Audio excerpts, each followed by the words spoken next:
I wish you good luck and high scores.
เ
Okay, good morning, everybody, especially to those in Europe.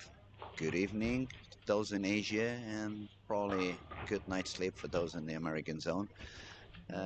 It's a pleasure to be here, pleasure to be back, even if I'm listening myself, kind of an echo over there.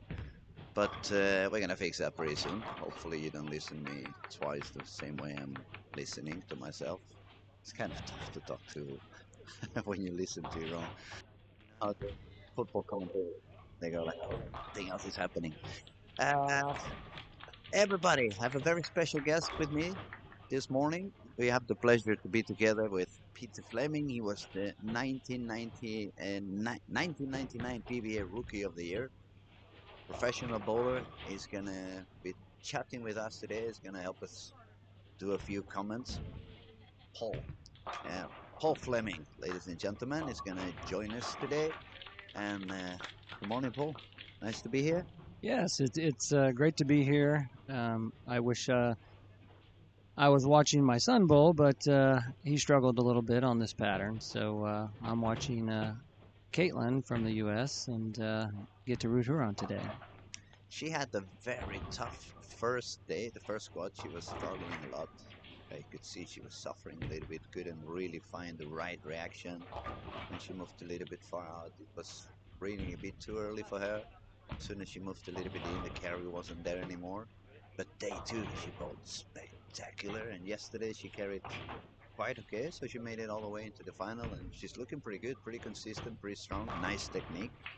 Yeah, she's a very consistent bowler. Just watching the ladies and the guys, they kind of attack the lanes a little bit different, and they are very challenging. So the condition is hit the pocket and pick up your spares. That is one of the things that we could notice actually on the boys division. There was a lot more urethane going on than in the girls division. When you look at the ladies, some of them are using urethane, sticking far out to the outside part of the lane, but I'd say probably 50% of them are actually using reactive balls. Yeah, on that you are correct on that. The guys tend to use the urethane, especially the purple hammer. I noticed that ball goes down the lane quite It's a a bit lot of here. those going around, definitely. Okay, so what do you expect for today? You think it's going to be a little bit more of pressure going on since it's match play? They're facing each other. They have a 30 pins bonus if they win the match. I believe it's 15 if they have a draw, and they get absolutely nothing when they lose. I think that's going to be also part of the mental game today. It's going to make them perhaps overthink a little bit at some shots. I think so. You know, there's 15 games, and there's a lot of games. And in the first block, everybody should be relaxed. The second block is when everybody's probably going to press a little bit more, but it looks like some of the players are already pressing out of the gate. That's what it felt to me as well. I saw a few more shots, when you start missing a little bit, kind of what I call check the room inside. I see a few shots that they're not swinging out the ball as they used to do the first couple of days. And I think that's because of that little extra pressure that you want to win the game. It's hard for you to put your, we could say, your proper mental game in place. So you start thinking, okay, this is going to be very long. It's not only today, it's today and tomorrow. It's a lot of games to go. So it really doesn't matter if game one or game two doesn't really go as I wished. So, but still, I mean, they are human. Oh yeah. The feelings come in play and pressure gets in play. Your brain can become very tricky, and it becomes tough to overcome this kind of situations. Yeah, the biggest thing is whether you're scoring high and you're nice and loose with your swing. The biggest thing most people don't realize is when the condition's hard, you have to have the same relaxed approach to the game. It's easier said than done, It isn't is it? a lot easier said than done. So That, everybody always goes, there's so much more pressure for 300. that's Well, one of the things that I think I realized as I started being more a coach than a bowler. Life is it's a lot easier as a coach than it is as a bowler. yeah, we can kind of dictate, hey, this is what you should do, and it's really harder to get your mindset in that mindset. Okay, and we are already on game three. That's already a couple of games. We've seen Norway shooting 234 to 26, so she made a couple of high games. Australia started also with a very high game. Just had a little bit of miscarry at the very end, but she started with the front seven, unless I'm wrong, for 250 something, and then she made 200. She won both games. So now we have Norway on first position. Australia is currently second. Mexico, she made it on the very last moment. She was the 16th player going in, and actually it happened on the last couple of frames. And now she's up there on top three. So that's kind of part of the fun of the format as well. you really needed to just make it into that top 16, and after that, fight yourself all the way up. Oh, correct. You know, it's kind of, as a bowler, you know, it's kind of disappointing for the top players that all the pins drop, but in the same aspect for the bottom half, it's refreshing that, okay, I don't have to make up all these pins, and if I figure them out and perform, I can be up there as well. It's kind of giving them a new opportunity to Absolutely. shine. Yeah, actually, for example, we can see now Germany, she was top 3, and she has been on top 4 during the 3 days of competition we had so far. And this morning she didn't start with not that much of lag. She had a couple of shots with bad carry and just 1 or 2 single pins missing, and then it became a little bit mental. You could see on her body language that she was struggling a little bit, so we could probably see some of the pressure, as we said, affecting a little bit on her mental game. Now she's working on a double and few spares, so she seems to be waking up, probably we could call it that way. But we see a lot of strikes going on. We see Jenny is already Norway. She's got a double 9 spare and another 5 in a row. Yes. We see Jessica from England. She's got 4 in a row. And let me see. Some more strikes for Stella, also from Finland. She started with a front 4. We've got Costa Rica. She seems to be bowling on the whole league as well. She's got an amazing technique, doesn't she? She throws the ball extremely well. It's a lot of talent out there, guys. It's I mean, this new generation, they really know what to do with the balls, and they really know how to give some speed to the ball, give some reps to the ball. And well, it's a little bit also a matter of repetition and accuracy, of course, but they seem to be very comfortable with their coaches. Seems to be a good chemistry between all of them. Yes. So we have, it's going to be a pretty interesting final. We can expect a lot of high scoring again today. I think so. You know, I think the players started to settle down game 3. If you look across the board, there's not a whole lot of opens, and I think they're finally getting settled in. Paul, you had the chance to actually test the pattern because you were part of the PBA bowlers and top Swedish bowlers exhibition with some of the kids that we had on Wednesday evening over here, and you had the chance to actually bowl the pattern that they are bowling on now. How did that feel for you? Well, I can see why some of the players struggled as they did. If you did not play them correctly, they were very hard. What was the easiest part of the lane, or what was a place where you felt it was going to be a little bit, where you could find a little bit of extra room, we could say? It was more toward the outside part of the lane.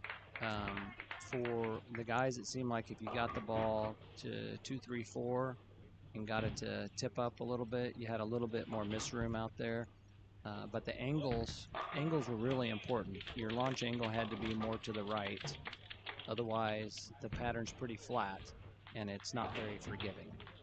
So it's actually probably a little bit easier if you miss outside than missing inside in this case. Correct. I would have liked that part. I really love the ball outside, so it'd be fun for me. Yeah, it's one of those. It seemed like if you missed inside, your ball didn't hook, and then if you missed inside too much, your ball hooked too much. So that was really challenge. So you couldn't really expect the ball to hold that well when you miss to the left. In this case, as a right-hander. Correct, and that's kind of the misconception. A lot of times you have hold when you miss left. Well, it really wasn't playable hold. If your launch angles were to the right, you created hold. But if they weren't to the right, it wiggled. Then it became tricky. It became very tricky. And also, especially in the boys' squads, since they use a lot of urethane, that caused a lot of traffic down the lane, and it became a little bit tricky. And it also was a little bit, who am I following? Am I following somebody who is actually making the lane a little bit easy for me, or am I following someone who's actually going to make the lane very hard for me? That is very true. And the biggest thing is, not only did the down the lane get tighter, the front part of the lane hooked more. So it was really navigating. My ball sometimes didn't go down the lane, and then it didn't have that launch angle. So some of the players that bowled really well, they were able to get the ball through the fronts really good, or they lofted the ball. There's a lot of different techniques being used. So We've seen many different ways to attack the game, but if there was a common thing, it was that those who scored pretty high, they managed to keep their break point pretty far outside. correct. And they just had to realize, okay, what kind of ball do I need to use at the moment so the angle it's not too aggressive or not way too far from the pin, so it becomes weak in terms of energy when it hits the pocket. So it felt like they understood the lane was out there or the break point should be out there, but it became a little bit tricky also to find out which ball am I needing to use. I saw many of them that they stood with the urethane, maybe perhaps for a little bit too long. As soon as they moved that ball a little bit too deep and the breakpoint was a little bit deeper, then the carry was not as good, and you could start to see a little bit of deflection and lose of energy on those balls. Right. Well, the biggest thing I noticed is they might have got out of urethane to go to another urethane. So I didn't see a whole lot of reactive balls going down the lane. The people that were scoring, the ones that seemed to score the best, created the best angle pair to pair. So when they moved, they were able to put multiple games together. That was the tricky part. When you move pairs, it could be totally different, and if you didn't make the right choices, you really struggled on that lane. I mean, it's getting more and more important nowadays with this new equipment, with these balls that either absorb so much oil or they push it down. And since most of the new balls, they absorb so much oil, we have seen how the patterns have become thicker and thicker over the years. So that means when the guys use these kind of balls like the Purple Hammer with such low differential that they have no flare, obviously the same part of the surface of the ball is going to be in touch with the lane. So what's going to happen is going to push the oil down, it's going to make the lane longer, and then the backhand reaction becomes weaker and a little bit more unstable.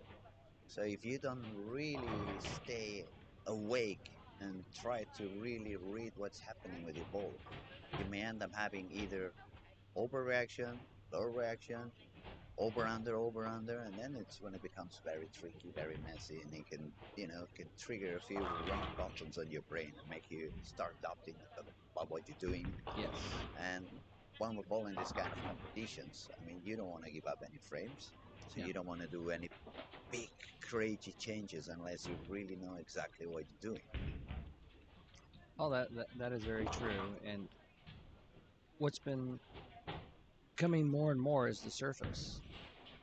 A lot of people, especially with the urethanes, they use a lot more surface to get their ball to hook. And they get it to slow down the right way, and then a lot of times on reactives the same way. So it gives it a smoother reaction to control, so you can control the pocket.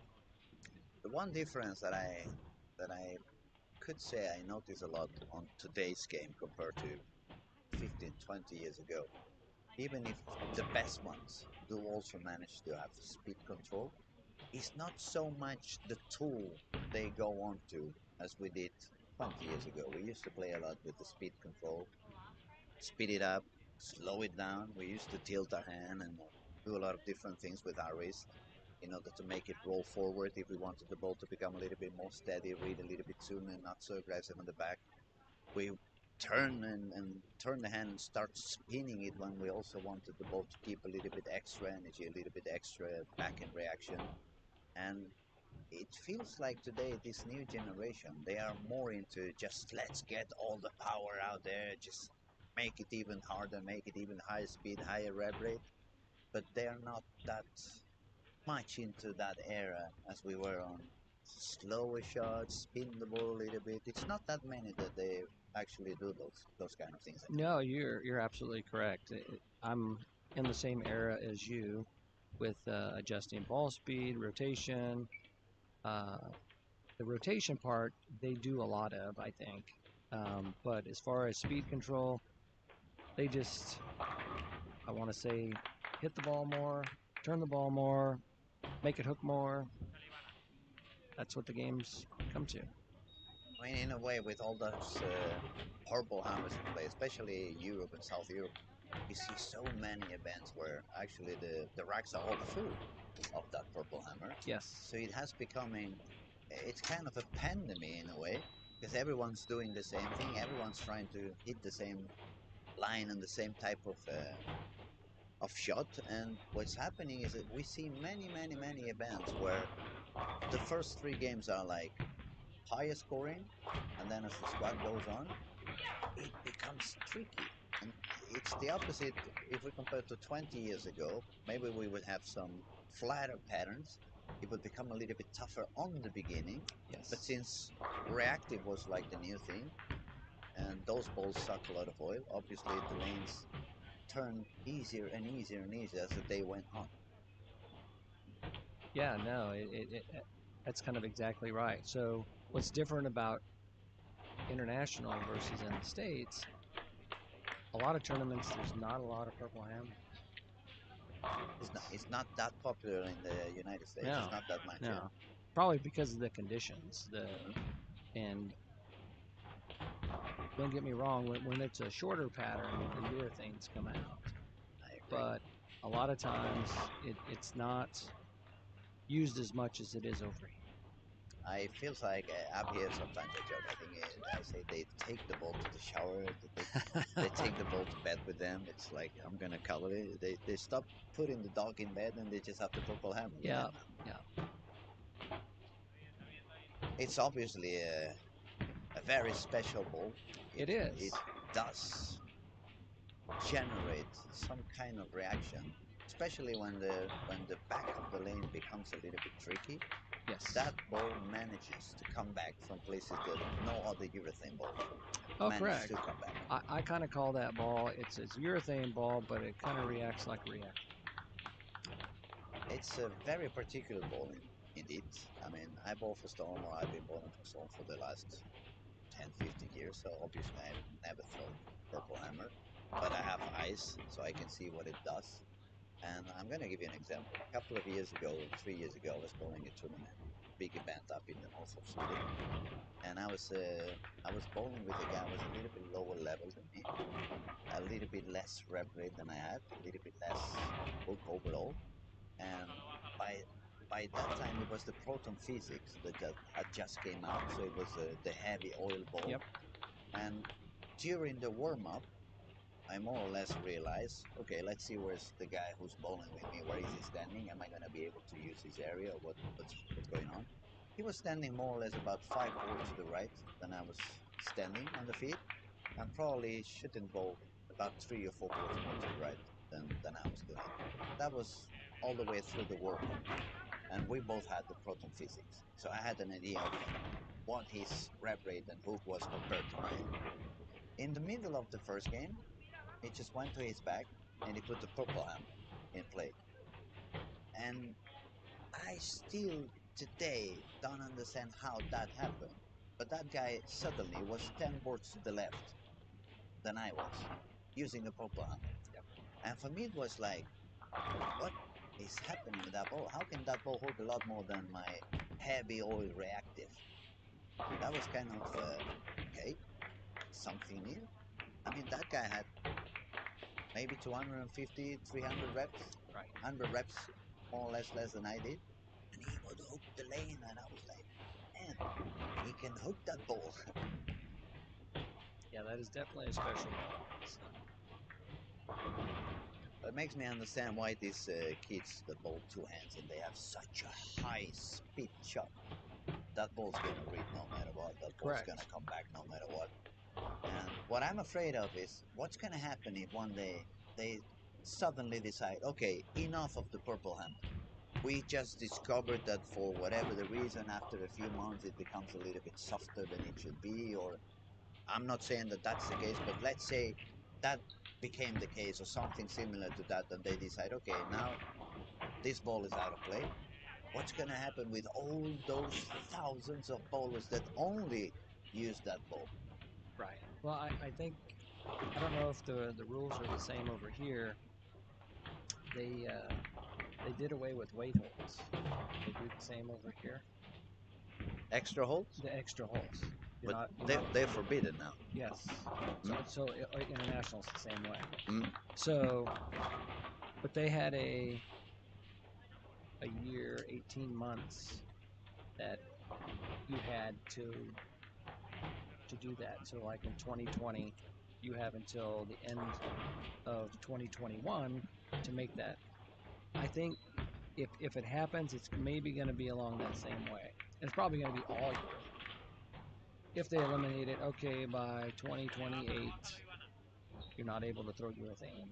So start making your, and people will hang on to it until they can't. Yeah, for us last on the very last day of the very last shot on the house league or whatever it is. Yeah. Okay, shall we see a little bit what's going on? We have right now Norway is in the top with 3 games won, 3 out of 3. So she's got 90 pins of bonus. Plus she's shot 234, 226, 258. So with the bonus, that puts her up with 808, 3 games, 239.3 average.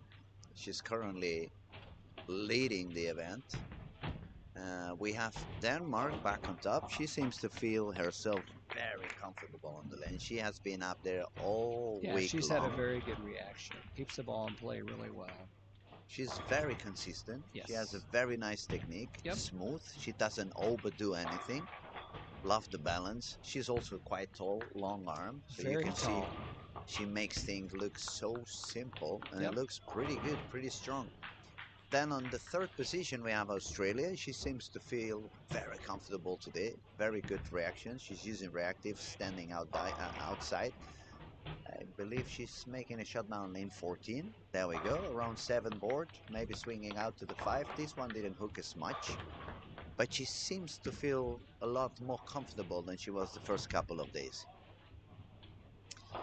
Then we have, let's see, Mexico, still number 4 at the moment. She's also, Ivana, she's also bowling pretty much that area around the 6-7 board, parallel shot, not swinging it much outside, but she feels comfortable in there as well. Then we've got England. She's been using the purple hammer all the time. She grips it a little bit more. Not that much speed as we could find on Australia or Mexico, just a little bit smoother. But she's using the purple hammer, standing outside as well. I didn't say about Norway, but Norway has also been using the purple hammer far to the right. She's probably the one bowling further outside. And then we have Colombia. She bowls for Storm, so she's the one that for sure is not using any purple hammer at all. She's been bowling reactive all week. She had a couple of struggling moments, probably due to all that urethane traffic. Since she's not having any purple hammer with her, she's gonna have to fight it, but she's managing to do quite okay. 7th position, we have already United States. She started with a little bit low game, but then she seemed to feel back on track. 216 to 12 on game 2 and game 3. She got the bonus on both of those games. And then in 8th position at the moment, we have the local. We have Maya from Sweden. The top 8, it's on 205 average, 645 with the bonus, so that's 215 with the bonus. And right after that we got Singapore, Finland, Croatia, Malaysia, Thailand, Germany. No, sorry, that was Costa Rica, excuse me. 12 is Malaysia, 13 is Thailand, 14th is Germany, Croatia is 15th, and Ireland is at 16th place at the moment. We can see a little bit of pressure going on, but slowly getting better as we see more strikes on the scoring than we have seen in the first couple of games. Well, you see Costa Rica, Lena has a strike spare and looks like 6-bagger. 5 in a row. 5 in a row on lane 5 and 6. She seems to be finding the spot. I saw her using the reactive a little bit sooner than she did the first couple of days. Okay. She switched to the reactive a little bit sooner. Not sure if the lanes feel a little bit different today, since it's a little bit less bowlers also. Only 1 player per game. Even the warm-up was a little bit shorter in terms of frames because it was only one bowler per lane. Right. And also the weather compared to yesterday, it's a little bit warmer, it's a little bit more sunny. So maybe that changed a little bit the plan they had from the beginning. But she's looking very consistent again and pretty strong. Now she's just made the 6th one in a row. Yeah, the biggest thing with Elena, what I've noticed when she finds her shot, she can strike a lot.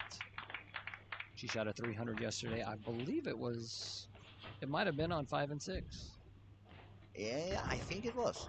I think it was. It was a funny thing about that 300 game actually. I spoke to her coach this morning, and he explained to me that she really didn't care about the 300 game. Actually, when she got after she got the 10th strike, she asked the coach, "Shall I try something now?" So, and he said, "But you're going for 300." And she says, "I don't care. I don't really care for the attention. Maybe it's better if we just try something for the next game." Right. I mean, that tells you a lot about not only her talent, but her mental understanding of the game, that it's not so important that I get the 300 now, as it's important that I remain on the right spot, that I know what I should be doing, needing to do right after. Correct. Now, did you hear what she did? She ended up. She didn't. I don't think she moved in the 11th, but she moved in the 12th. She ended up moving on the 12th shot and and then she struck. So from the spectator's view, it looked like she didn't do anything different. But from what I heard, the coaches say, "Well, we saw you." She moved a little bit just to make sure, see that it was going to be the right move right Correct. after. So she was willing to give up a 300 game Yeah. on a World Cup, which is something you can explain for the rest of your life. Absolutely. And she was willing to give that up in order to make sure she's on the right spot for what's coming right after. Correct. Even knowing that she's going to be starting from 0 today. Correct. So yeah, I think she is I haven't talked to her, but she looks like a very confident young lady. She's very confident, but I also must say she's very humble. I had the opportunity to do 3 interviews with her already during the week, and she's super humble. She measures every word she's going to say. She wants to make sure she doesn't say anything that she shouldn't say. And that tells a lot also of her brain and the way the brain is working for her. Well, isn't she also, she won last year, didn't she? I have no idea. I have no idea. What I can tell you is that she's striking over and over again. She's already having 8 in a row, I think. Yeah, she's going to pole vault. She's got 7 in a row. She's going for the 280 game if she strikes out. Plus 30 pins bonus. Plus 30. She's going to make even more than she did yesterday. She's going to She's going to take 310 this time. Yep.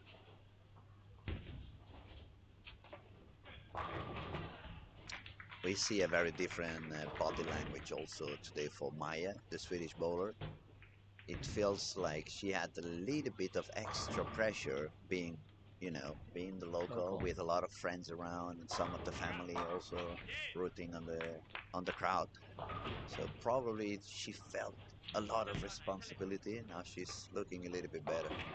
Yeah, we have the confirmation that Costa Rica actually, she did win last year. So yeah, we can expect her to give a big fight again. Yeah. So, she looks like she shot 269. Oh, 268. 268. But that's a good game, definitely. It's a nice way to come back. She didn't start that high. Actually, she was maybe a little bit unlucky with the results as well, because she had the very low bonus. She's only got 15 in bonus. That means she lost 2 and tied 1. Right. And the bonus can make a big difference. I mean, let's say she had won all of them, she would have 85 pins more, and she would be top 5 actually. Yes. So at the moment, the bonus is going to make a big difference. On the long term, maybe not that much. But for now, 90 pins in 3 games, yeah, that's a lot of help. Well, it makes a big difference if you look at some of the scores. You can win with a 180, and you may lose with a 220. You know, 220. I don't think you're going to lose, No, but you could. but it could happen. It's like this one here. 200 lost because 268 was shot. But as long as you shoot even, I don't think you're going to get hurt too bad. We have a very tight match on 11 and 12 between Germany, Ireland. It's pretty tight over there. Okay, Ireland can shoot 220. She's on the way for a 220 if she makes one more. So that's going to force Germany to do another strike in order to be able to beat and to win that game.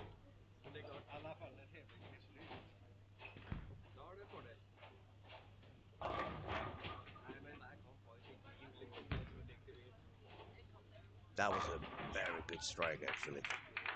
When you have to strike and you throw something like that, yes, that's going to pump up her confidence back to the top again. I mean, she has been bowling very good the whole week, very consistent. Germany was a bit surprising to see her struggling a little bit in the first couple of games, missing some spares, and well, she was pretty consistent on sparing as well. right. So it probably had to do a little bit, as we said, with the pressure of, oh, now it's top 16, now every game it's bonus and I have to. And if there's something I learned during the years as a bowler is that anytime you put your mind on the I have to, it never works. No. It's a lot better to say, I can do it, I want to do it, I've done it before, so why shouldn't I? But never tell yourself, I have to. That's going to put your mind in a very tricky spot. Oh, it's a tie actually. She left a 10 pin, so it's 220 against 220. Unless I'm wrong. Let's see. Be 220, 220, right? Yeah, 220, 220. It's a tie. That's a good tie. You gotta be upset though when you make the first two and you make a good 12 frame and you get that solid 10. Especially getting a solid with a urethane ball. Yes. But it is what it is. We see United States also managed to win her game, 224 against 192. That's going to be a nice bonus for her. And let's see. Australia slowed down a little bit, 183. She lost to Mexico at 194. And then Jenny from Norway, she won again with 212. So she's going to make a lot of pins and bonus at the moment. We are pretty soon going to give you an update as soon as the scores are up on the wall. They're up. Everything is up there already. Okay, so number one now with bonus is Norway, 1,050 for 4 games. As we said, those bonuses are. She's gonna be very happy about it, very pleased. Denmark sitting comfy on a second place with 946. She also has 120 on bonus. She's won four of the games. Then we have Mexico. She also won the 4 games, so she is on 916. Then we have Australia with 2 wins, 2 losses. That's 60 pins, 901. And then Costa Rica, she made it all the way up to 5th place after this last game of 268 plus the bonus. United States also 6th place. Then we got England and Singapore is currently on the 8th place. It's pretty tight also. From the 6th place till the 10th place, it's only 20 pins. So, but it's a very long day to go. Yes. Plus tomorrow. So you guys need to stay awake, keep on watching. If you have any questions, I mean, we have a PBA bowler over here. We can ask him whatever you guys want. If you have some questions about technique or mental game, bowling balls, whatever you guys want to ask, just feel free to pop up your questions.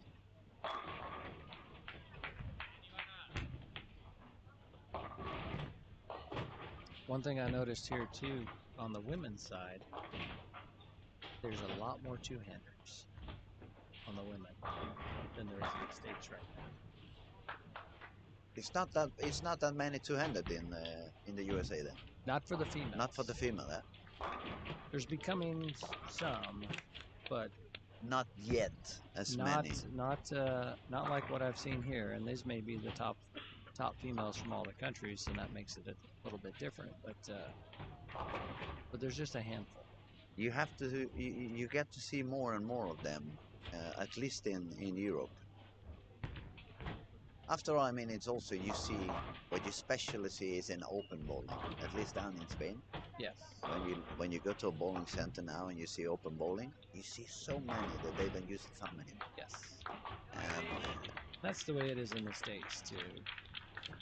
They just realize it's a lot easier for them to make the ball hook than when you use the thumb hole. So you can see all of them trying different ways. Many of them, they don't even use the two hands. They just simply stick to one hand, but without the thumb. Without the thumb. And I can say, you know, it's a lot more fun when the ball hooks. Yeah. I mean, if we could find a way to get out there on the golf course and do something with the club that all of a sudden we get extra 50 yards and stuff like that, we would probably try all the things ourselves.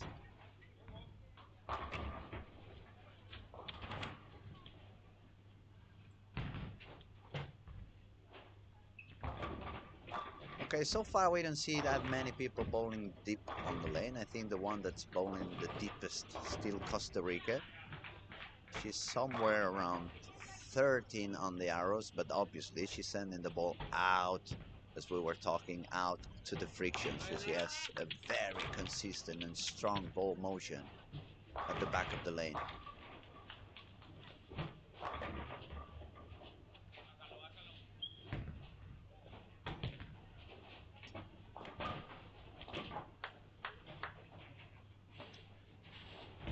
Then we see quite a few reactive balls, I would say Mexico, United States, Thailand, and Australia. The fourth of them are making a very similar line around the 8th board, swinging it a little bit out, but not as much as Costa Rica. And then most of the things you see is the purple hammer, pretty far outside. Probably the one that's further out, it's still Norway, shooting around the 4th board, maybe taking it out to board 2, 3, sometimes even 1.5 on the break point. Finland is also staying pretty far outside.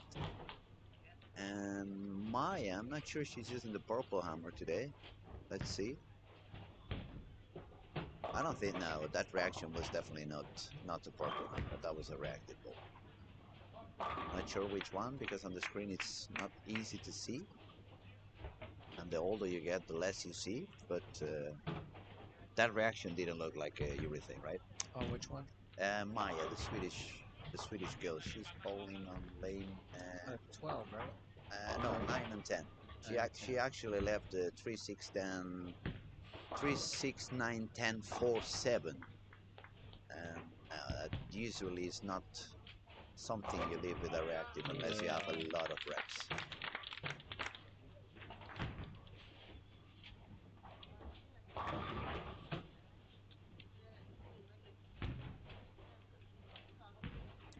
Ireland is striking a lot today. She's doing a lot of strikes. We could definitely see from yesterday that Irish team benefit a lot on the arrival of PBA bowler Chris Sloan. Oh, yes. As soon as he got there, he started doing some coaching and giving them some tips. It had worked for them. They both made it all the way up to the top 16. And we can see some striking from Ireland already. She had a couple of low games in between, but she's looking better. She shot 220 on the previous game. Now she's working on 4 in a row. Well, that's the nice thing about this condition too. The scores aren't overly high, so if you do get lined up and shoot some good games, you can make up a lot of ground real quickly. So, which is always nice. Yeah, we see Costa Rica on lane 7. That went even a little bit too far outside, made the ball overhook. Yep. not a lot of the girls have that reaction where if you miss too far right, it overhooks. Or Costa Rica, she's got that grip on the hand. yeah, I mean, I love the very speed approach she's got on the legs. She's got a lot of speed on the legs. That energy is going to transfer to the ball yep, without her having to use too much power of the arm, which is going to allow her to have a more free swing. That is always a good help for you to become a little bit more consistent and hit your target more often. But not only that, by getting to the foul line that quickly, we could see if we could see it from the side and stop it, that would show us a very good timing. No way she's early at all. She's got all the body already there before the ball reaches the foul line. And that also is going to give her that extra balance and extra comfort whenever she wants to grip the ball. yeah, she uses her legs as well as anybody in the field. It's one of the things that we see on, I mean, since we are talking for all of you viewers out there, it's one of the small issues we can see in amateur bowlers that you usually, especially when you're not feeling secure about what you're doing, you guys start to walk a little bit slower just to make sure to know you're doing what you want to do. But what's actually happening is that the ball and the swing, they're not going to wait for you. Yep. Gravity and inertia, they're going to stay the same. So the swing becomes faster than your feet. And then you end up reaching the foul line too much at the same time with your feet and the ball. And then you don't have any balance. And that's when you have to put that extra step after you release the ball because otherwise you're falling.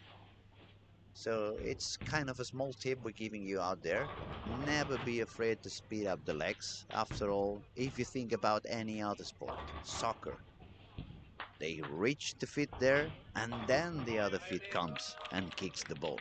You think about the tennis player, the feet goes there, and then the racket arrives. So if we translate that to bowling, we want the guys and the girls to look that way. So you get to the foul line, and then the ball is going to arrive. That's going to help you a lot, guys, if you have some timing issues or you feel you're missing a little bit of consistency. That's one of the first things you guys want to take a look on your own games.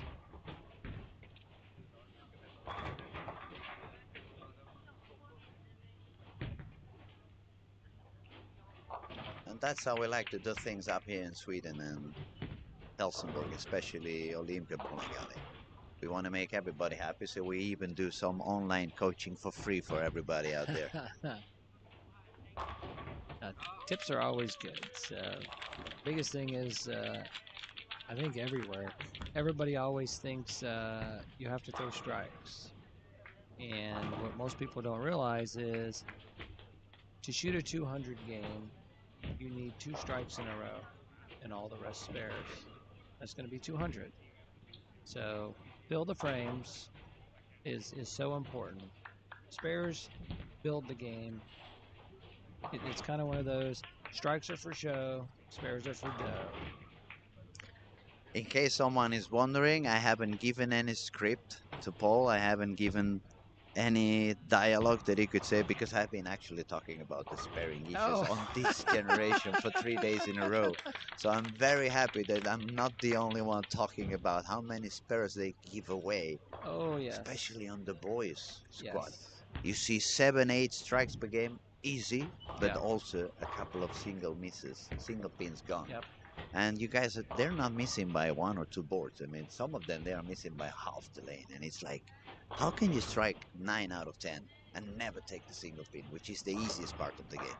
It is. Most people don't realize you have approximately, I want to say 13 to 15 boards to hit a single pin. And I'm not talking about 15 boards at the arrow, it's through the whole 60 feet. Down there on the pins. So it's one of those, that's why you see most professionals get upset when they miss a single pin because they missed it. And most of the time, speaking from my own experience, it's because I got in my own way. So I am, I want to say, an expert at getting in my own way and talking myself out of spares. And that's part of the mental aspect. And a lot of it is, I call it, you kind of get in the funk that once it's in your head, it stays there, and it's tough to eliminate it. Oh yeah, oh yeah, oh yeah. That's one of the things I realized as soon as I started coaching, even if I started very young, because down there in Spain it's not such a high level. So since I was sucking all the information I could from Fred Bourne, Joseph Wiener, Yeah. Sid Allen, Thomas Leanderson, Tim Mag, anyone I could grab information from. So I got a lot of knowledge for what it was down there in Spain. So I started coaching people when I was 14, 15 years old. And the first thing I realized, of course, when you are that young, you are fearless. You actually never have any fear. Oh, you're going to face Team Mac. Even better. That's the games I'm going to play high, actually. Right. But the thing that was very surprising for me, sparring was always like fun for me. Yeah. And especially I remember being 7, 8, 9 years old. Down there, everybody was so scared of the 10 pin. They felt the 10 pin was so far down there, and for me as a kid it was like, oh, that's the difficult one, let me try. So I get very good at sparring on the 10 pin. And then when I started to become kind of a coach, and the bowlers expressed that fear, they more or less felt like the 10 pin was getting further away, and as soon as they missed it once, it was even further away, and they could see it so small. And for me it was like, but this is the easiest pin of them all. You just move yourself far away, and that's also one of the tricks that you probably, guys, if you have some problems with the with the 10 pin, it's a lot of people sparing the 10 pin around the 15 board, and unless you really release it with a very weak wrist and no reps at all, the ball may hook a little bit.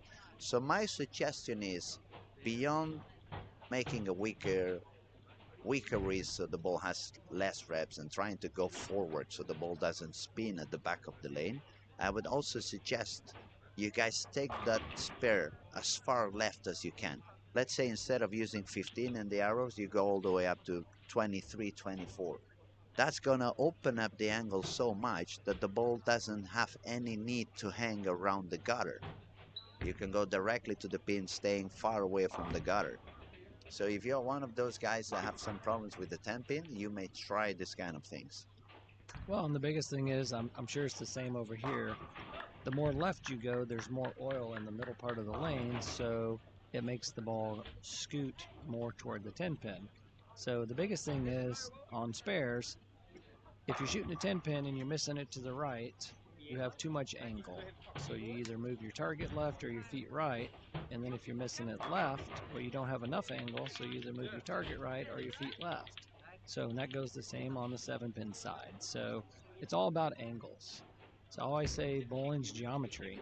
You know, I was not very good at geometry, but I'm very good at figuring out angles. And that is the other thing that actually has changed in bowling for the past 25 years. We had the tendency, at least in here, we have the tendency to think of the balls, which one hooks most, which one hooks less. But back then, to bowl to 20 to 25, you made the top in any event, Yes. more or less. Nowadays, you need 250, even more sometimes. So the carry is super important. You no longer just look for the easiest part of the lane. You also are looking for which ball is going to give me the best carry. Absolutely. And to get the right carry, you need to understand the angles and how the ball is working on the pin. So you no longer need to just read the lanes, but in a way you also need to read how the pins are falling. So you can understand, am I having enough angle? Am I becoming too weak? Am I becoming too strong? So it's no more about this. Some of you probably had this situation before. You went back home after your night league and your wife asked you, how did that go? Oh, I was so unlucky today. I hit the pocket so many times, but I left so many single pins. It's not about luck. You were on the wrong angle. Correct. And all the way around. How did that go tonight? Oh, I stroke a lot. I made 240 average, but honestly, I have no idea how that happened because I was not really making that many good shots. I was not hitting my target that good. But anytime my ball was in the pocket, I got a strike. So it's not that that ball is magic or the other ball on the other day was not good enough. Right. It's a matter of angles. Absolutely. The biggest thing I try to coach is pay attention to how the ball goes through the pins. Everybody's under the impression when you leave a 10 pin, well, my ball hit too high. I said, no, it's actually the opposite. Your ball didn't come in, hit the head pin hard enough, high enough, hit more of the 3 pin, which hits the inside of the 6 pin, which wraps around the 10 pin. Said, Absolutely. when you try to get lined up, if you have trouble with 10 pins, try to 4 pin. If you 4 pin, you hit too much of the head pin, and then you make the adjustment, and then you have more of the correct angle getting the ball to go through the pins. The other thing is pay attention to where the ball hits the 8 or the 9. So ideally, an ideal strike is splitting the 8-9 every time. If you split the 8-9, I believe it's pretty close to 100% strike percentage. So as you can see, guys, we're trying to give you as many tools as we can, so you can go out there and test them on your own when you're bowling on the league, when you're practicing, whatever you guys are doing, and it's for the benefit of the whole world. I mean, after all, these kind of events like we are having now, we are hosting here in Sweden, it's for the promoting of the sport. Absolutely. We want the new generations to feel comfortable. We want them to have a memory for the rest of their lives. And also, for those of you who are crazy enough about bowling to be watching early in the morning or even late at night, depending on which zone area you are now. I mean, we know you love the game, and we also love the game. So we Yes. really like to, you know, share as much as we can with you guys so we can help you develop your own game as well and have fun with it. We have a commentator ask, who's commentating? Oh, well, this is Luis Montfort from Barcelona, Storm staff player, and we also have the pleasure to have Paul Fleming, 1999 PBA Rookie of the Year. Unbelievable good bowler, super beautiful style, and Also a Storm staffer and from Fort Worth, Texas. but you see how polite we are. We are both bowling for Storm, and we say nothing wrong about the Purple Hammer. Yeah, it's a unique bowling ball, and you know, But since we talk about urethane for a moment, let me tell you, I was so happy when the IQ 78 came out. That ball ignited my brain in a way that no ball has done for maybe 15 years. Because I took a big break. I bowled a lot until I was 23. Then in 2004, 2005, I said, I'm bored. I'm going to stop. I was going to take 1 year off. It ended up being 10 years off. I was completely away of the game. I had my nightlife worked as a DJ at my radio shows, and yeah, it was very tough. For 1 year, I was doing both things at the same time, becoming a DJ bowling. So it was play all night long, go directly to the bowling alley without sleeping, take a lot of Red Bull so you could be awake, bowl the competition. But when you're 20, 25, you manage to do that. As soon as I reached the 30s, it was like, there's no way I can do both things. So I stood only on bowling. But what I mean is, back then, at the very early years, I used to let the ball do the job for me. I wasn't gripping it that much. So whenever I was really good, it was when the pattern was outside. right. Outside lines was like perfect for me. I even used to say, who's Walter Ray? That's how cocky I was at the moment. But as soon as I had to go in, yeah, it didn't work that much. Then by 2010, we had the C Talent came down to Barcelona, Catalonia. We spoke a little bit about how he saw the game. He helped me to learn how to grip it more and give a lot more reps. I probably tripled the rep rate I had. So all of a sudden, I could jump all the way to 25, 26, hook all around the lane and feel comfortable about it. But since I didn't bowl much because I was in the nightlife, when I came back from the break, my last muscle memory was gripping it and hooking it. But that was never my A game. For me, it was still like the B game. So I had to stick to my B game. And it didn't happen until they released that U78 out of the box with the 500 grit. It was way too early for the South Europe conditions. We have very low volumes down there. Okay. So what I did is polish it, like really polish it. Actually, it was with a 3M, you know, the car polisher. Yep. So I make sure that, okay, now this ball is going to be hard. And as soon as I tested that ball polished, it moved me so far right that something in my brain clicked. And it was like, ooh, that's what I used to do on the 90s. So my rev rate went down instantly. I was back to let the ball do the job, but then I was back to who's Walter Ray. So I really, really loved that ball. It helped me a lot. It allows me to bowl back further outside. And since we were talking in the south of Europe, everybody uses the purple hammer. Yes. And everybody's more or less throwing that same area 10 to 15 in the arrows and swinging it out somewhere around the fifth board. What has allowed me to do with that U78, I actually drilled a couple more of those, all of them polished. And what I do with those balls is I stay on the right side or on the outside than the purple hammer guys. Right. And it allows me to bowl as a lefty in a way. Because yeah. I stay there, You stay there all day long. I use the hole, I use the traffic of the purple on my left or on my inside line, and I can stay there all day long. Yes. So that ball made my life a lot easier Yeah, as a bowler. and bowling, if you never really have to move your feet, bowling is what I say pretty easy.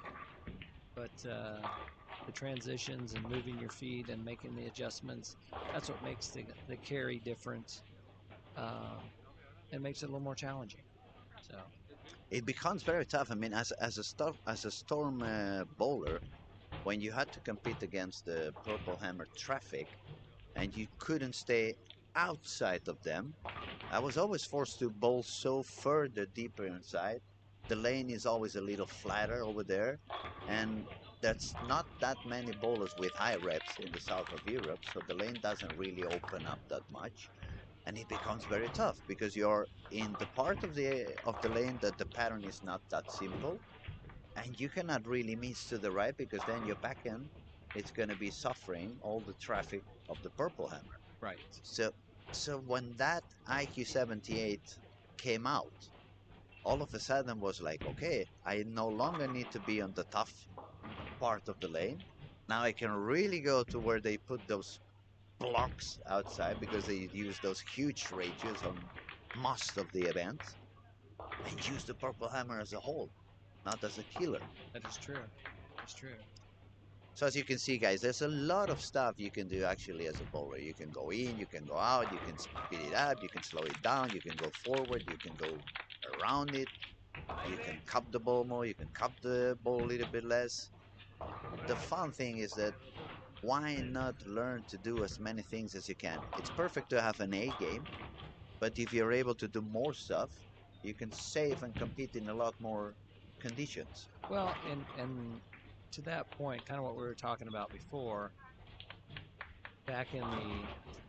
going back in time here in the 80s and the 90s, you had to make a lot of adjustments like that. And then one thing that I go back to that you see a lot of kids today, this is just the way they throw the ball. If you throw the ball a certain way, you want to throw the ball the way you throw the ball, you're going to score the best. But if that's not working, then you have other tools that you can add and at least make cuts and perform at a higher level. So that's one thing for myself. I'm going back to how I used to throw the ball, which was I was a straighter player. Mhm. And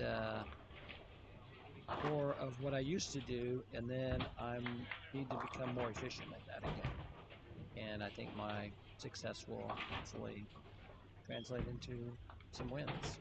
So Because today, if we are honest, the thing that we can see today, especially, or I should say only, on the two-handers, because with a thumb in it's very difficult to accomplish that, is that the variable we start to see in some of the young kids is that they either hook it one way or they just suddenly go back up and use the other side of the lane. correct.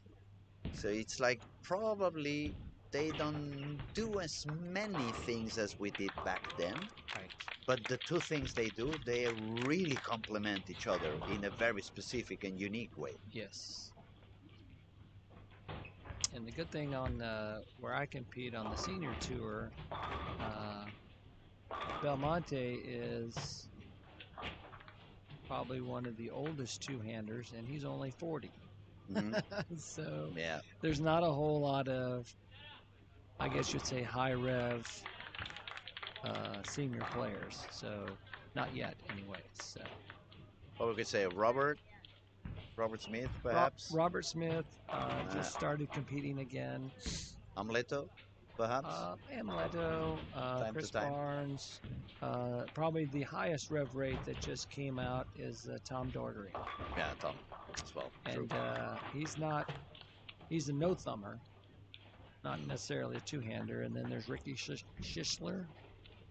He converted a couple years ago, but he's a 60-year-old. So he's got a higher rev rate, but not like the kids. What is Walter Ray doing on the senior? Is he bowling one hand or two hands? He's a combination sometimes. He still does. So, Both, eh?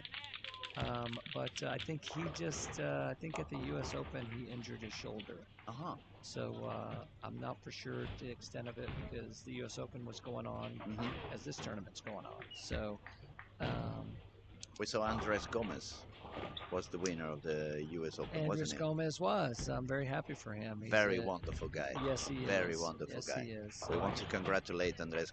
Congratulaciones, Andres. Eres el puto amo. He's a very, very good friend of us and very humble person. Yes. Good bowler, always charming, always ready to answer if you have any questions. Is it Yeah, very, very great guy. And one of the best friends I've done in bowling, actually. Yeah, it's kind of like he's experienced the same thing. If you talk to, I want to say, any 50-year-old plus, they have some injury of something. Something has happened already, You know, I've been lucky. I mean, I've had injuries ever since I've been 50. But if you talk to the next level, I say, yeah, I had a knee replacement. I had my other knee replaced. I had my shoulder, and my hip. I have all my original body parts. Yeah, let's say, for example, Tim Mack.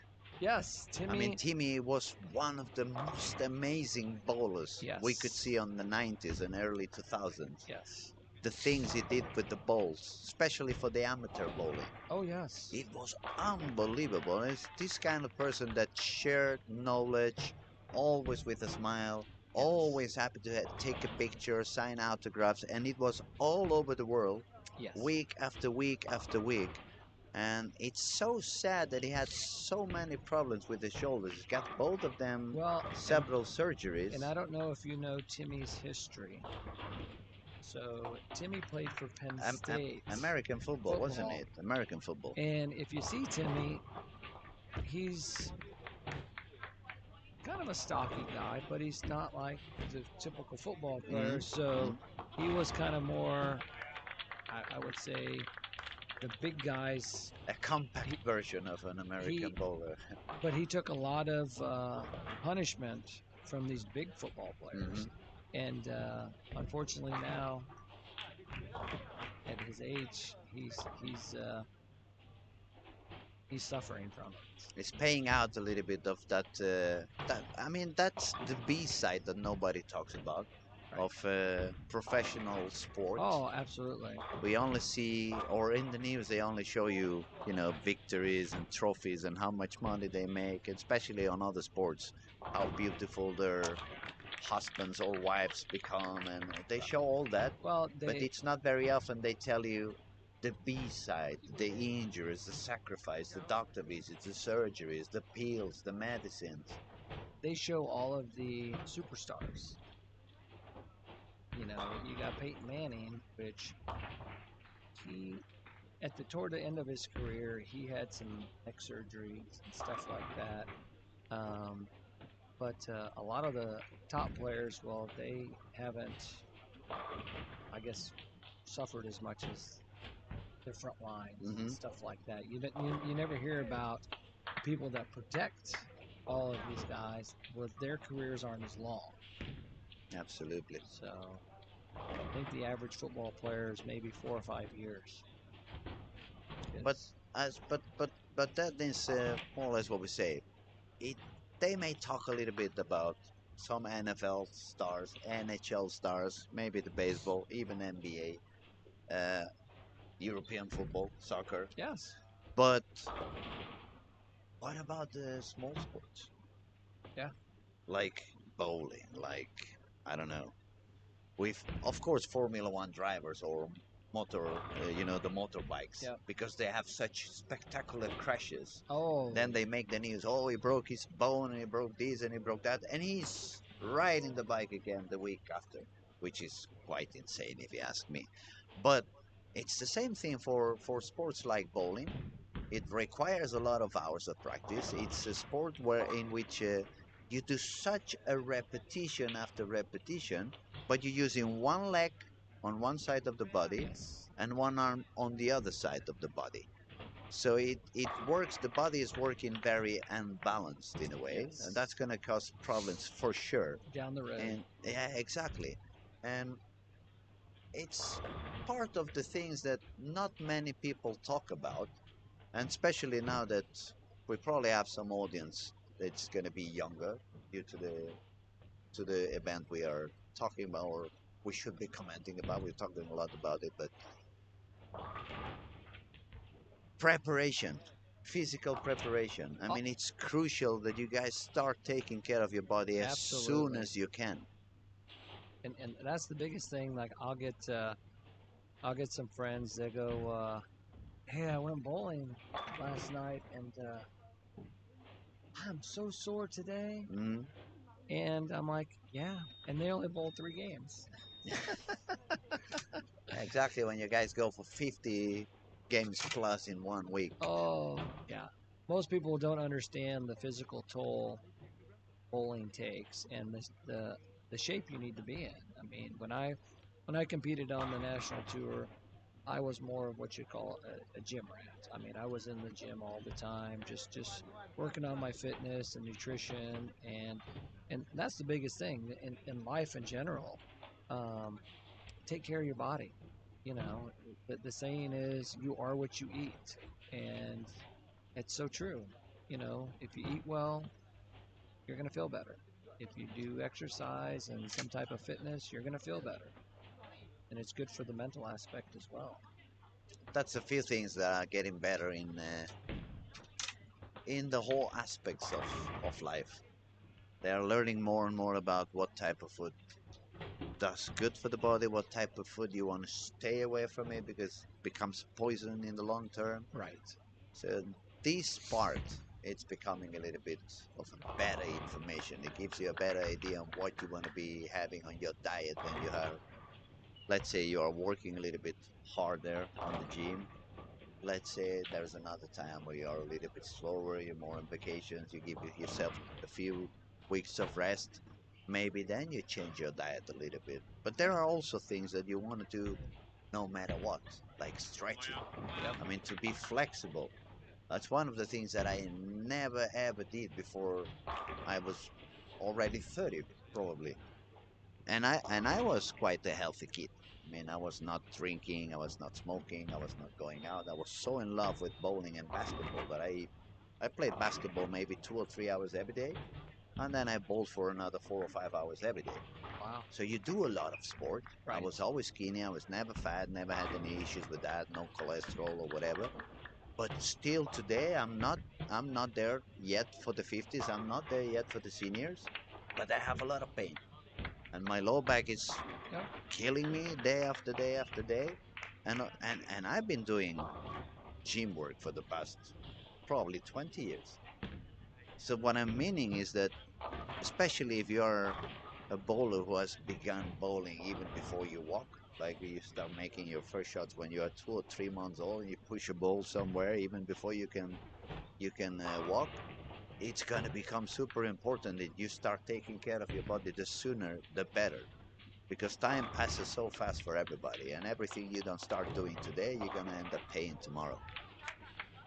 That is true, and and bowling is such a, as you said, it's a one-sided sport. You're using your left leg and your right arm, or right arm and or left leg and right leg and left arm. Yeah, you guys know what we're talking about. Yes. So it's so important to work the other side of your body.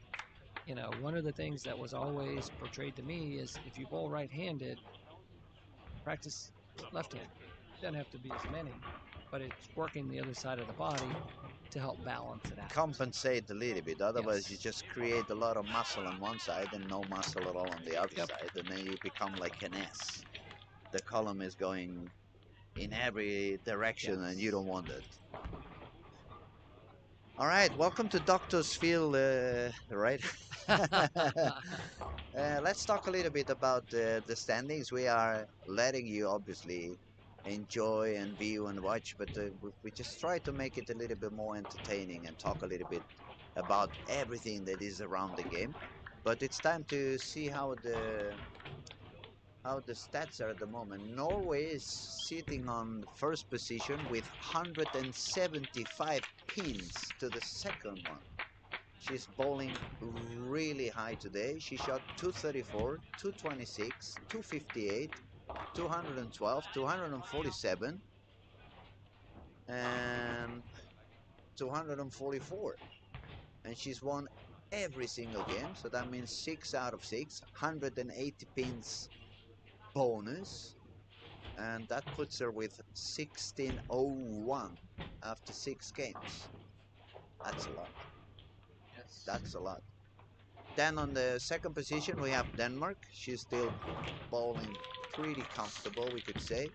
She's got games of 225, 182, 224, 195, 214 and 236. She's won 5 out of 6, so she's got 150 in bonus, and the total for her is 1426.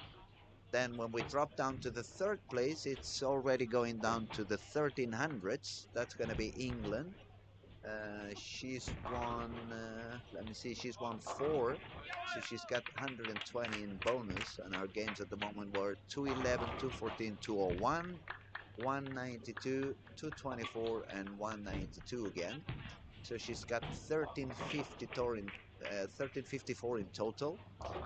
Right below it's Singapore with 1350. Number 5 is Mexico with 1348. Number 6 is Costa Rica with 1342. Remember, guys, Costa Rica started a little bit low with 195, 181. Lost both of the games. Then she shot 203 for the tie. But then it looks like the lane has already opened up for her. She shot 268, 233. And amazingly, she lost on the 233 as well. So she only have 45 pins on bonus. So she has 100 pins less bonus than the 50 bowlers above her. But yet she still managed to be so tight. I mean, she's only 6 pins behind Mexico, 8 pins behind Singapore, 12 pins behind England. United States right after with 1335. She's doing quite okay as well. And Colombia, it's currently on 8th position.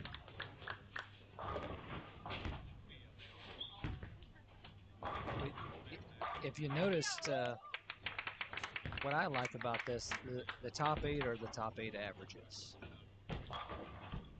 It is. So, because sometimes you can be in the top 8 and you won every match, but you don't have the highest average. So I personally, as a bowler, I really like that aspect of it. Yeah, definitely. As a bowler, you always feel like those who make better scoring should be the ones on the top. Well, But when you have the bonuses, obviously, it can be a little bit tricky. Maybe you find the wrong opponent at the wrong moment. well, given the Costa Rica, she lost with 233. That 30 bonus, well, that really would have pole vaulted her even more. But you see, she's a 216 average. actually the second highest average, Indeed, but she's in sixth place. sixth place at the moment. Yeah. A lot of games left though. If she keeps that pace up, I think she'll be in the top 3. On the long term, usually bowling tends to balance everything onto the right spot. Oh, absolutely. I mean, short formats may be a little bit tricky, but Correct. when we have so many games, you know, the saying is the cream rises to the top. And usually long formats, that's where you see the U.S. Open, the Masters, all those. The best bowlers are usually ones at the top. that's the one to finish up there. All right, in terms of what we see on the lanes, Jenny from Norway, she's definitely having a very, very comfortable day. You can see on her body language that she's really enjoying what's going on today. She's standing quite far to the right already from the beginning. The first 3 days she was like starting to the right, then following a little bit the transition, and then at the very end she would move far to the right. But today she seems to be from the start quite far outside, using all the angles she can on that purple hammer, and she's striking a lot. We have actually we've got some stats here at the moment. She's got on 53.8 strike rate, 75.7 on spare rate. It says she's bowling 211.6 average, but I believe those stats are the whole week, not just today. Sorry, guys, I just hit the microphone. It's the stats for the whole week. So if we were watching it just today, probably you could find out on some of these bowling apps connected on anywhere. They're not paying this time, so we're not going to say the name. Just kidding. But if you go to any of those online apps for bowling, you can see the stats she's having today. Okay, it's a lot of striking happening now. We see front 5 for Germany, then a 9 spare and strike. We see 8 in a row for Singapore, is it? Or Thailand? I don't see the flag from here. Singapore, yeah? Yeah, Singapore starts with front 8. Then we have 4 in a row, I think just 5 in a row for United States, entering the 10th frame. So she's going for a 240 game. And we see Jenny is doing okay. Costa Rica is working on a 215 to 20. We see just a bit of a lower games on lane 3 and 4, but they have been a little bit tougher on the left side during the whole week, except Costa Rica, which is very high games also on that side. But both on boys and girls, we have seen a little bit more tougher moments and more suffering moments on lanes 3 to 8 than the rest of the alley. Okay, 9 in a row now for Singapore, so we're looking for maybe second 3. Beautiful. I just don't want to jinx anything, so you know how it goes. Well, you can blame me for But that. Jasper said yesterday, and they don't hear us from here, so hopefully it doesn't happen that we jinx them.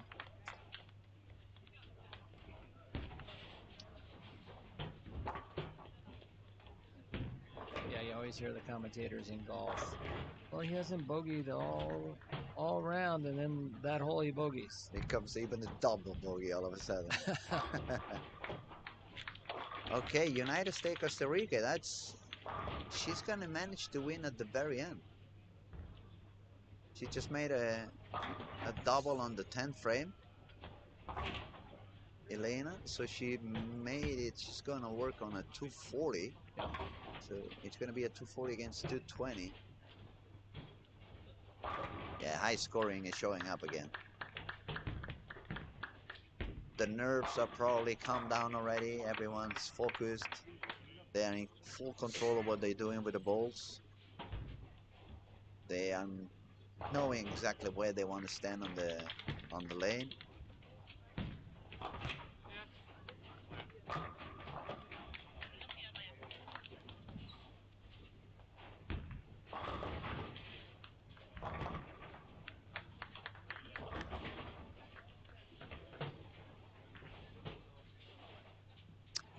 And for those of you who are not watching that specific camera, we may suggest you to go and have a look to lanes 9 and 10.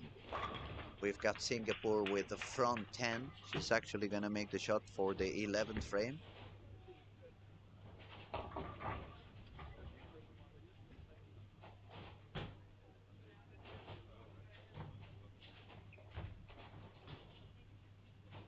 Oh, just a bit light in the pocket. She left the second green, but it's still going to be a very high 289 game. It looks like Germany is going to make a pretty good move here also. She has 259 left, it looks like. Oh, she got a split. She had split. the big church. Just had the big church. She'll still get the win. She'll make up some ground.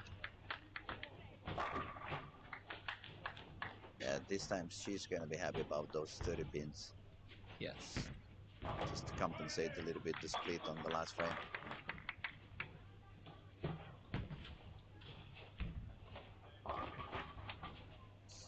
That can be annoying, eh? When you're going for a 250 something and all of a sudden you just missed a little bit. You get the big 5 over there and you go like, oh, gave away 3 frames in one shot.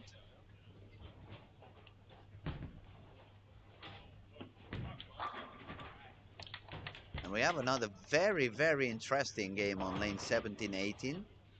It looks like if they both strike out, they can tie on a 227. Yes. Ireland already has the 10th and the 11th. Australia's got the 10th. She's going for the 11th. Missed a little bit in, but she got it. Yeah, she got it.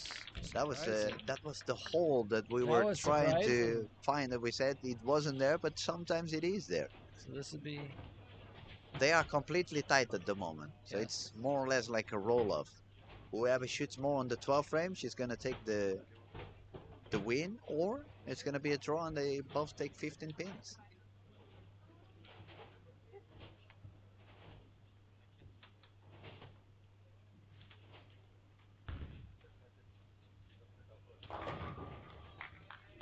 Another 217 game for Norway, and surprisingly, we had the 9 miss on Costa Rica on the 10th frame.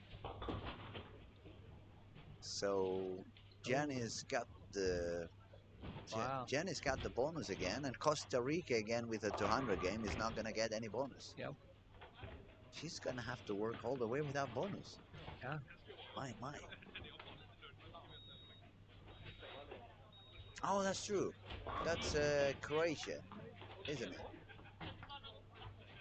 Thank God we got Victor over here. He's the young one. He's got the right eyes. He's not using any glasses, and he sees a lot more than I do with binoculars on my eyes. Yeah. So Costa Rica 242 plus the 30 pins. You're right. She's gonna jump up right away. And Ireland won by 1 pin. By 1 pin at the end, yeah. She left a 10 pin. Too many screens for me. I get lost. And then Maya, she won with 166 against 160. I mean, that's part of this format also. Yes. We see the United States 224 lost, Australia 226 lost, and then all of a sudden Maya 166. You got 60 pins less, but you win. You got those 30 that are gonna make you very happy.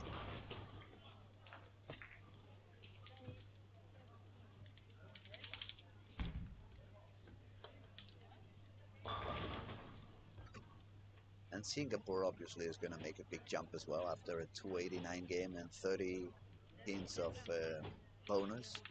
And she was actually facing England, that was at that moment on the 3rd spot. So we have an update. Norway is still up there on the top with 1848. Then we have Singapore, which she just jumped into the 2nd place now. She's sitting out there with 1669. Then we got Denmark with 1638. Costa Rica again up there 1614. But see the bonus. Norway's got 210 pins in bonus. Costa Rica's got 75. So but that's 140 pins in there already. But we must say Norway is bowling spectacular today. I mean, she's got Yeah. 234 average. Yes. She could be competing on the boys division today and give them a lot of trouble. That is true. To carry on, we got United States, 5th position. Then we have Colombia. She managed to be up there no matter what. When you look at the streaming, sometimes you think that she seems to have lost it. She seems to be suffering a little bit, but man, she stays up there no matter what. Well, she just, well, I haven't watched her too much, but she moved more toward the outside angle where. It looks like she's using a reactive, but she found a way to go further outside. She gets a better carry. When she was a little bit deeper, she was not really carrying that much with the 10 pin. Had a little bit of deflection, as we were talking before. Well, I think she's The got ball a better was not angle. splitting the 8-9. Yeah. Now she's got a lot stronger angle. The entry and the energy looks a lot better than it did a few games ago. And what else do we have? We have Mexico on the 7th place. England is currently 8th. Ireland, 9th place. Australia dropped down to 10th. Germany slowly going back up. She's now on 11th position. Malaysia 12th. Sweden 13th. Finland 14th. Croatia 15th. And Thailand is at the moment at the 16th place. Not that far from the cat though. I mean, it's only 200 pins. And it's a lot of games to go, so obviously it's still going to be a lot of ups and downs and moving around the qualifying for the next step. Norway is using a purple. Yeah, she's been the whole time, I thought, all day long. It's one of those I said probably take them to the shower, take them to bed, and cuddle them at night, make sure the ball is happy enough for the next morning. But she does it very good. She's very consistent. She has a very nice technique. Very simple game. And also, as we said before, she also has a very nice speed on the legs. Yes. That's going to help her transfer a lot of energy to the ball without having to overdo with the arm. And that's going to secure her to have more or less a very free swing, a lot more consistent hitting the target. Well, and the nice thing, she's very tall also. So, it's kind of one of those, if you have a nice simple game and you're 8 inches taller than somebody else, well, you're going to have more power automatically. She's got a simple game with a lot of power. Okay, let's see who's facing who. Lane 17-18, we're gonna have Mexico against Germany. Then 15-16 is Finland and Ireland. Then we have Australia and Jenny. Norway is gonna be on 13-14. See what are we at? See, it's England, lane 12 against Benta. Thailand on lane 11, true. Then we have Croatia and United States on line 10. We have a neighbors meeting on lane 7-8. Denmark is facing Sweden. Then we have Malaysia and Costa Rica on 5-6, and Colombia and Singapore on 3 and 4.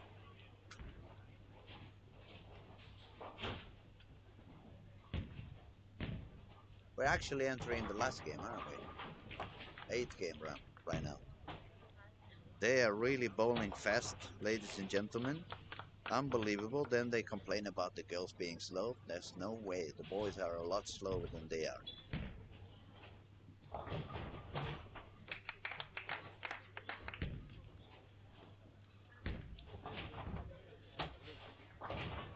Typically in the States, the girls are much slower. So, especially watching collegiate tournaments, the girls will be a whole game.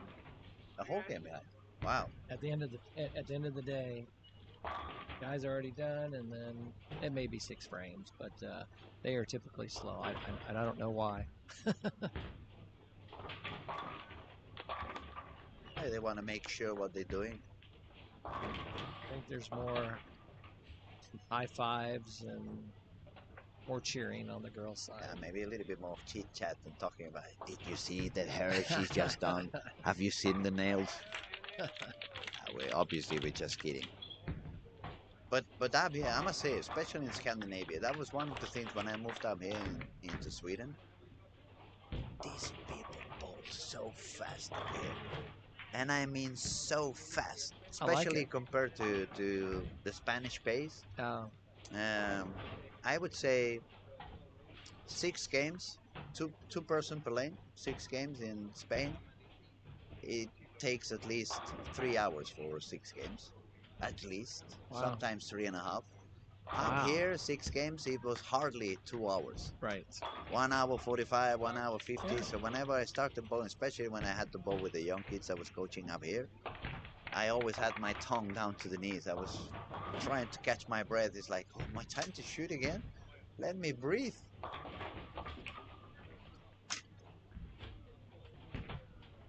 And it's not that I think a lot when I'm on the approach. I mean, I grab the ball and I go. But they bowl so fast. My God.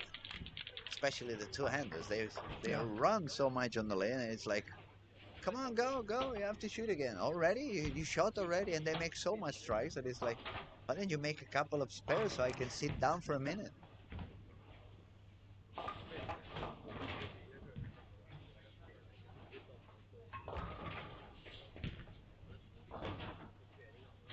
All right, let's see what we got there. 3 and 4. Singapore's got a couple of open frames. Strike spare for Colombia. That's the match on lane 3 and 4. Then we go all the way to 5-6. Malaysia started with a double 9 strike. Costa Rica is 9 spare strike 9 spare. So it's still very tight out there. Now Malaysia just made a double. She's gonna force Elena to work out a little bit stronger in the rest of the game. Denmark and Sweden. So far Denmark is in an open frame up to the 5th frame, and Maya's got a double spare double. She's actually making a shot now to try to make the turkey. She's also pretty far outside. That looked pretty good. Solid strike. Then we go to 9-10. Oh, we have United States with the front 5. Looking strong. Then England has a couple of open frames, but she just made a double.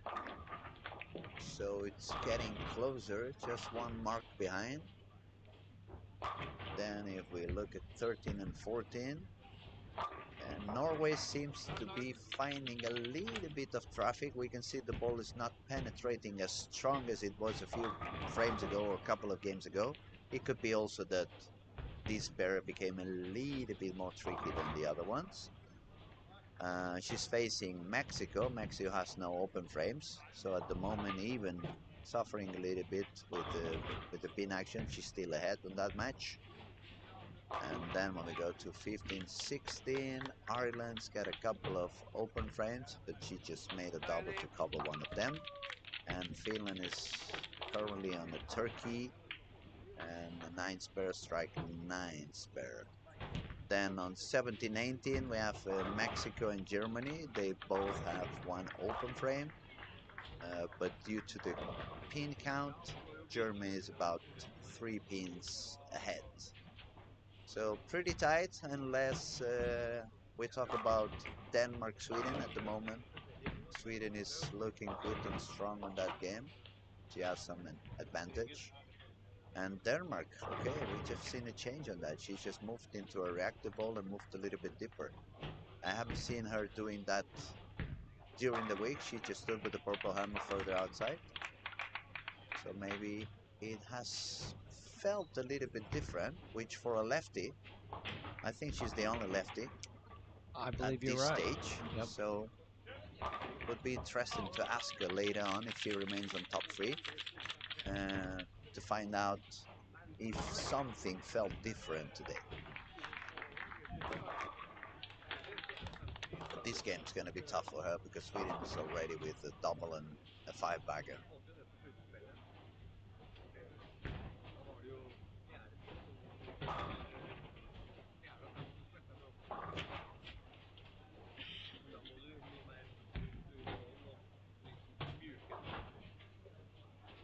Okay, Costa Rica, she has a 9 miss. She's further outside with the pearl ball. That may explain why the carry is not there as good as it was a couple of games ago. Maybe that ball is coming a little bit too far from the right for being a pearl. It could be a little bit sensitive, but also it could be that she needs something that goes through the heads. So sometimes you have to sacrifice either one thing or the other. Oh, right, especially how much her ball comes off the spot. You know, she's just got to navigate the angles. The ball was probably slowing down too much and wasn't getting to the pocket consistently. And you know, a lot of times, you know, they say there's no defense in bowling, but there's a time that you got to go for it, and then there's a time that you just gotta, I call it, take your lumps, and there's another block. You have to be smart. Definitely, you have to be smart. You cannot always You don't want to dig get up yourself a there on the hole. lane. I'm going for a 300, and I'm going for a 300, and I'm going for a 300. I mean, when you're 15, that's what you want to do. You only try to make strike every single shot and go for 299 average if possible. But then when you grow up and you learn more about the game, you understand that there are times for everything. And there are moments where a 200 game is a high game. Or 190. Even 190, exactly. You know, sometimes 190 is just as good as 250 because you didn't shoot 150. Absolutely, absolutely. It's always nice shooting 250, but it's not realistic at the same time. In Norway, she's won every match. And she's on the way to win the 8th And as well. she's going to win this one too. So now you can see the difference in the standings on the top 8. There's 2 players that are up there that have more wins and average wise. You see Australia and Ireland, they have a higher average, but they don't have as many wins. Absolutely.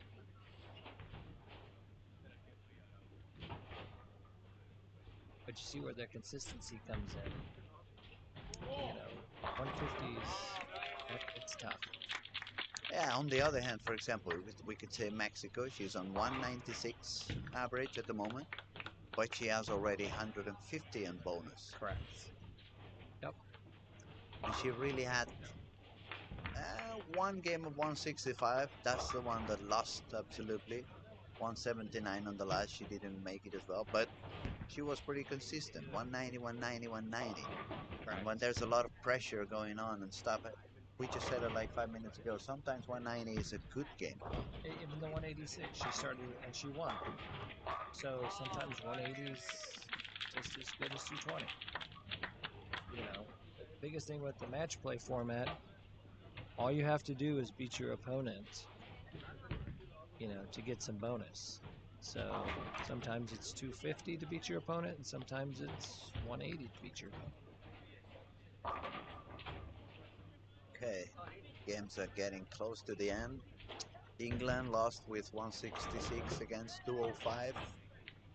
And we have United States working on a 220. She's gonna win the match.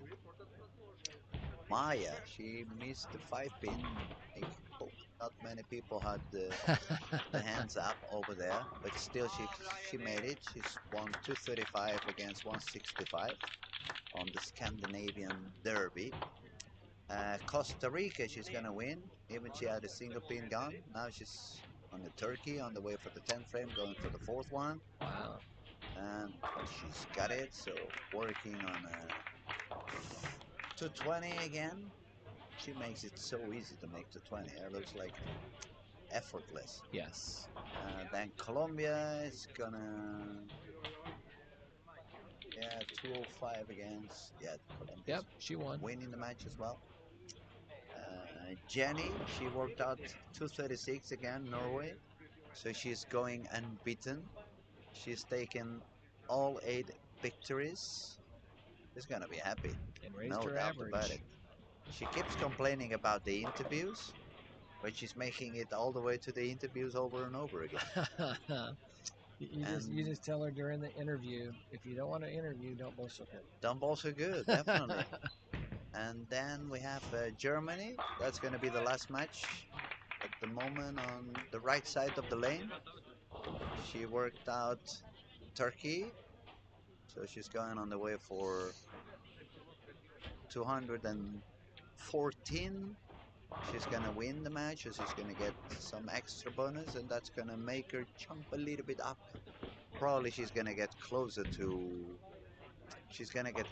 the cut, since Ireland made 190 and lost. Australia made 180 and lost. Malaysia, where's Malaysia? Lost there. No, Malaysia is on, 190 something and lost. And Ireland, I've said Ireland already, didn't I? 190 and lost, yeah.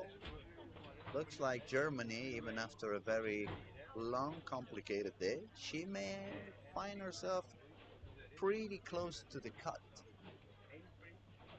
Yeah, the biggest difference coming into tomorrow, as long as you're within striking distance and didn't dig yourself a big hole, which looks like there's going to be 13, Thank you, bowlers, ladies and gentlemen, and that completes the first probably 8 13 games of the players round that robin still have an competition. opportunity. I mean, For the ladies, maybe all the 16, actually. I mean, 2025 if one of these IBF players World get Cup. hot, Next up, How we have many do go in? men's Is it top the 16 round top 8. robin, top 8 go on, starting yeah? at Top 8. the 12:30. Top Thank 8, you. then it's best 2 out of 3. Oh, look at that. Germany is on 7th position all of a sudden, so it was quite the jump for her. Wow. Look at that. I mean, she's only, let's see, 9 pins ahead of the cut, but I'm pretty sure she's going to be smiling after the way she started. Absolutely. And that's what we mean. I mean, this sport requires you to fight until the very, very end, no matter what. You never know what's going to happen. You don't want to give up too early. You just have to keep Absolutely. on fighting. To me, my philosophy, unless you're mathematically eliminated, you just got to keep going. Keep on going. Anything can happen. All right, guys, that was all for the ladies squad. We'll be back in more or less an hour or so to do some comments about the boys squad. And we want to thank again Paul. It was a pleasure to have you here. It was very interesting. A lot of wonderful stuff we could speak about, and Yes, hopefully, I enjoyed it. Thanks for having me. hopefully everybody enjoyed as much as I did. And it was a true pleasure. I hope I'll see you again sometime soon. Yes, Thank you very much, buddy. my pleasure. I'll see you soon, guys. Thanks. Appreciate it. How did that go?